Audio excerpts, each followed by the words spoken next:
네, 테러 방지법으로 촉발된 필리버스터 출구 문제를 놓고 갈등을 빚었는데 오늘 아마 9일 만에 필리버스터를 중단하기로 더불어민주당이 생각한 것 같습니다. 어제 중단하기로 했는데 이종걸 원내대표의 기자회견이 취소되면서 이게 연장이 됐죠.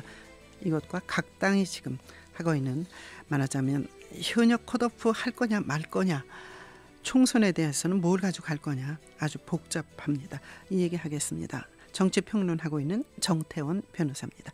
안녕하십니까? 네, 안녕하십니까. 정태원 변호사입니다. 네, 정 변호사님, 이게 필리버스터가 이렇게 이제 오늘 이제 9일 만에 중단하기로 했다고 하는데, 네네. 요즘 어떻게 봐야 됩니까? 이게 법적으로 보호된 반대 토론 아닙니까? 예, 이제 필리버스터가 이제 우리 법률상 개념은 무제한 토론입니다. 어떤 어떤 의안이 나왔을 때 거기에 대해서 일반적으로 한 몇 분씩밖에 이제 토론을 못 하도록 되어 있는데, 시간 전략을 위해서. 이 무제한 토론은 그런 경우에 예외를 두어서 시간 제한 없이 이렇게 토론하게 하는 제도입니다. 네.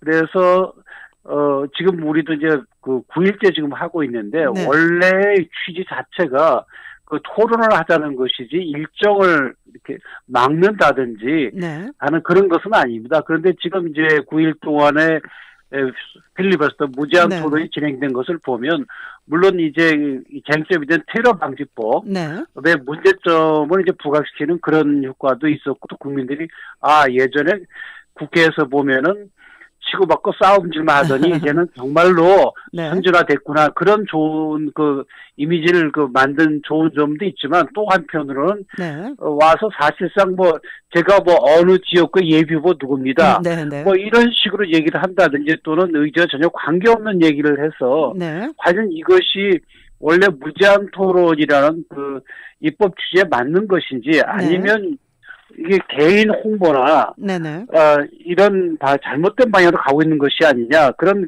비판도 많이 있어 왔습니다. 네.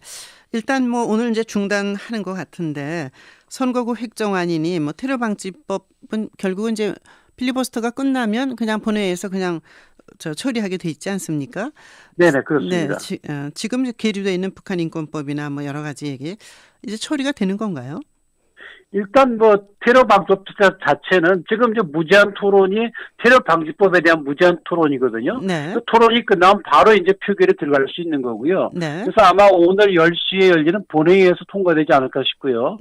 그다음에 선거구 획정안이라든지 민생 법안 같은 경우는 이제 법사위를 통과를 해야 됩니다. 그것도 오늘 오전 10시에 이제 열릴 것으로 보이는데, 법사위 통과되면 오늘 오후 2시에 열릴 것으로 보이는 본회의에서 아마 통과될 걸로 예상을 하고 있습니다. 네.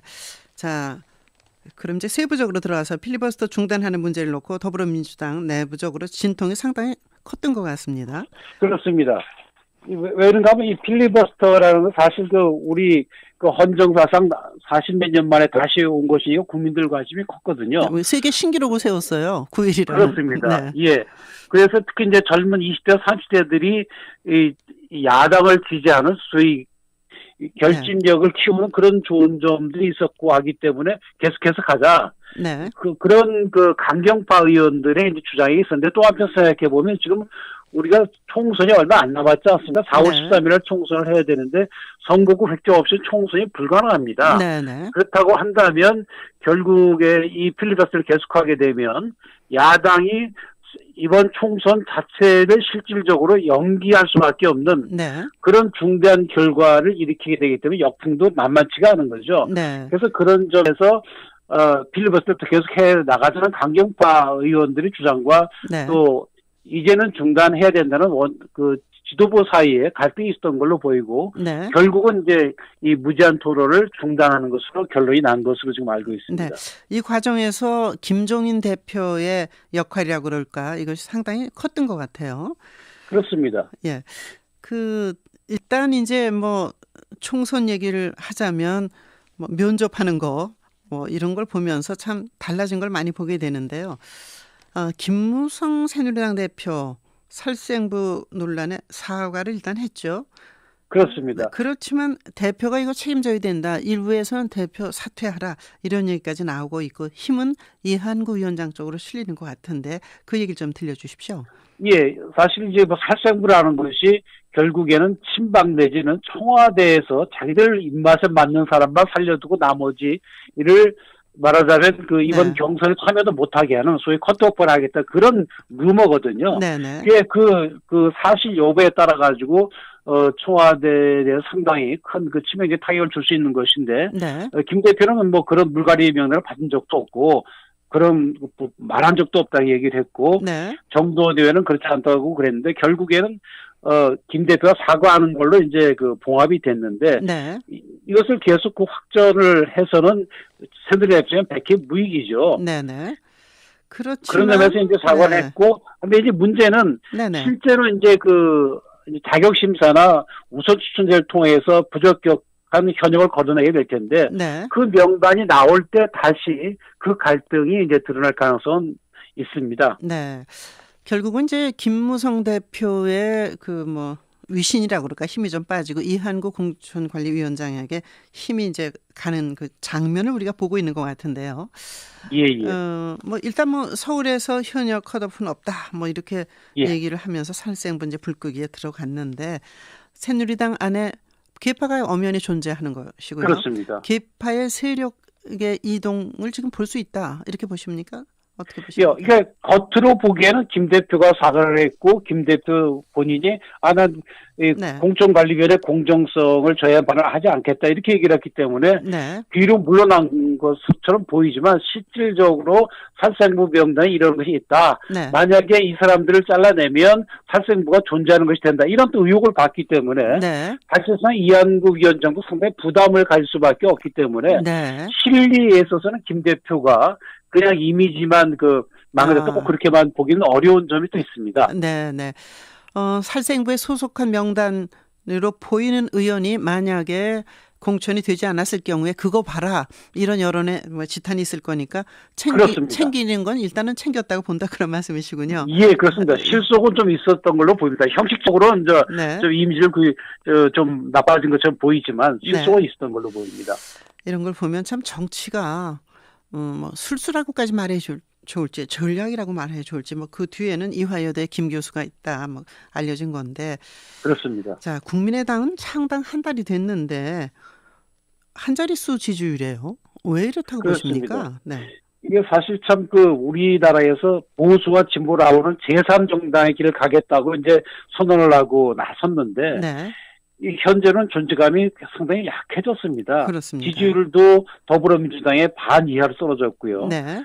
근데 지금 또 이 당 자체가 연합군적인 성격이거든요. 그렇죠. 전부 대선 주장 나선 분들이 나서서 내부 갈등도 커지고 있고 네. 또 극자와 극우의 생각을 가진 분들이 모이다 보니 정체성 논란도 있고 네. 또 현역 의원 17분 중에서 11분이 호남 의원들인데 네. 호남 의원 물갈이 지금 논란도 끊임없이 나오고 있기 때문에 그렇죠. 지금 이 쉽지 않은 걸로 보이고 결국 안철수 이 대표가 나아가야 될 길은 네. 맨 처음에 본인이 말씀하셨던 네. 새정치의 정신으로 돌아가는 것이 맞을 걸로 보입니다. 그렇지 않고 네. 이번 총선에서 무조건 좋은 결과를 내야 되고 조바심을 내다 보면은 네. 결국에는 제3정당이 아니라 그냥 세 번째 정당이 될 가능성이 네. 높아집니다. 결국은 이제 제3의 길을 걷는다는 것이 보수와 진보를 아우르면서 새로운 뭔가 아젠다를 선점하고 그렇습니다. 나아갈 방향을 제시해야 되는데 방향을 제시하지 못하고 있는 것 같아요. 우왕좌왕하면서요.